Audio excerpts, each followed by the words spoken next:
Recently, mamish recently, we just finished working on a really special project with some of the Chaverim of an autobiography of Reb Shlomo. Meaning it's him telling over his whole story in first person. A massive book. It's Be'ez Hashem needs a lot of tefillahs to come out into the world.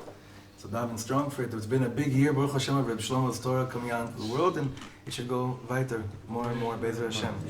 One of these, so I was thinking about it for so long, what would be a good name for a sefer like this, so whatever. Give Me Harmony was already taken for an album. Holy Brother was taken for a book. Dvash. Dvash. Maybe the sweetest of the sweet, yeah. I was thinking maybe hold on to the last note. That was a phrase he said a lot. Hold on to the last note. And it was a phrase you hear, but I heard him teach it, what that actually means, hold on to the last note.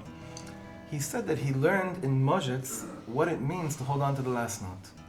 He explained, by the Mozhitz Rebbe, you'd go to the Heilige Mozhitz Rebbe, where they're kings of Negina, right?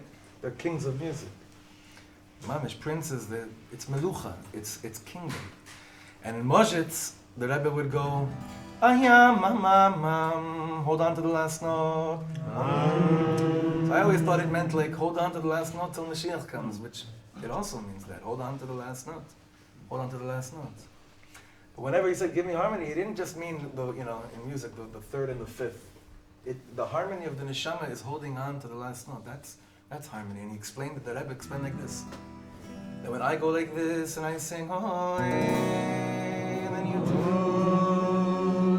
you continue my breath and then I take it back from you.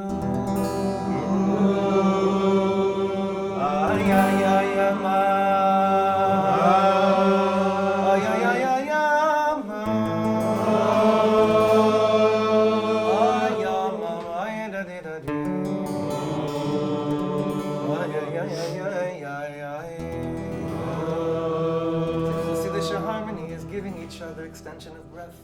It literally means when you sing with someone, your mamish giving them their neshama back, you're keeping their lifeline a little bit longer. That's really Chassidish harmony. Imagine it, mamish Chassid, thousands together. So tonight we have the privilege to extend our breaths, to extend that place. So one of the most beautiful pieces of you could call it nusach, you call it tefillah, is that many of us love so much, is just the simple nusach of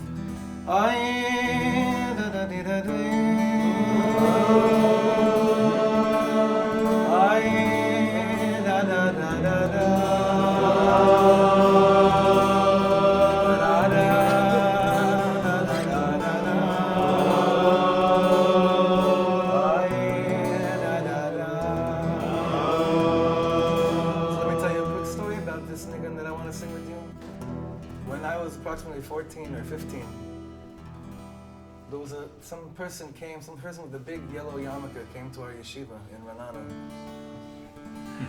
And it was late at night, it was a Thursday night, and this guy came with his guitar and a big yellow yarmulke, and we went down to the Chadar Ochel of our high school, and in the Chadar Ochel of our high school we're all sitting around. Barely any of us saw, guys with long beards playing guitar. It wasn't the kind of yeshiva until then. But then that changed and the rest of the world changed after that.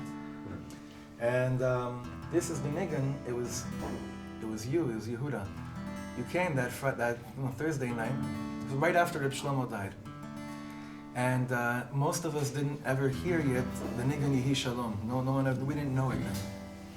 And we sang it for about 45 minutes. It was the only nigun. It was a Seis Mitzvah. I remember Yom Kippur, a few of our chaver, we walked to this Beit Avot. I think it's called Mishan in Ranana. It's an old age home. And we took us an hour to get there, hour to get back, and we just sang this over and over again. So we didn't even talk.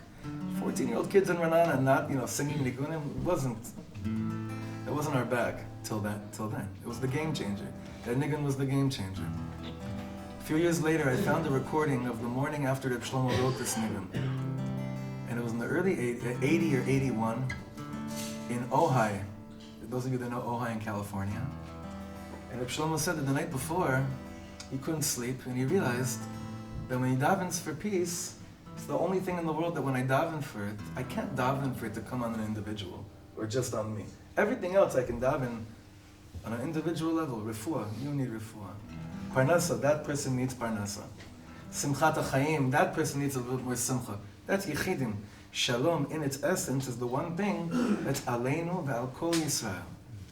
So I want to share with you 2 Gilgulim of this nigun before we know it the way that we sing it today. Because when he wrote this nigun, it didn't sound like the way we sing it. And the words were also a little bit different. But with many nigunim, that's how it takes a little bit of time till it comes out the way that we eventually know it. So this is when he wrote it, this is what the nigun sounded like.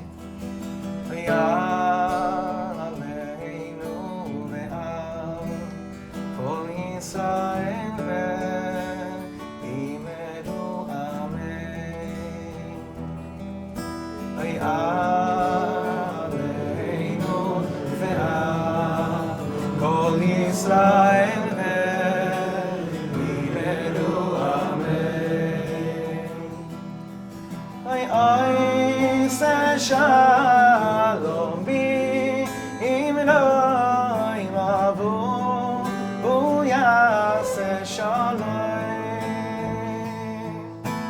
Oy se shalom bi imnoim avu uyase shalom.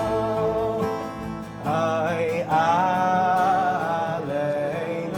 ve'al Kol Yisrael ve'imelu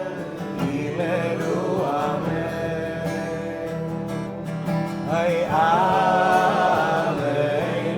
ve'al Kol Yisrael ve'imelu amen.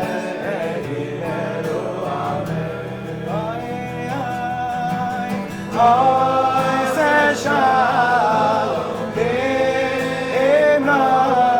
avu Yaseh shalom, shalom, shalom. Oy se shalom b'imnoim avu Yaseh shalom. And then it went through another incarnation. And all these it's just about shalom, about peace.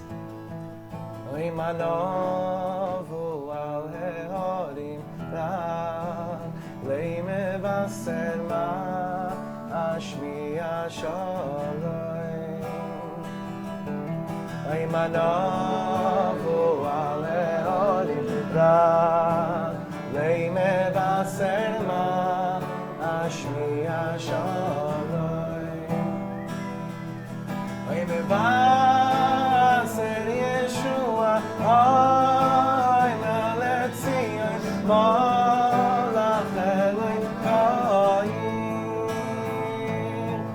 Oy mevasser Yeshua Oy meletzion malach Elohim. And only about 6 months later did it get to where we're at with it. Yehi Shalom Be'ele Shalva Be'amen Ozai Oy ya mama Yehi Shalom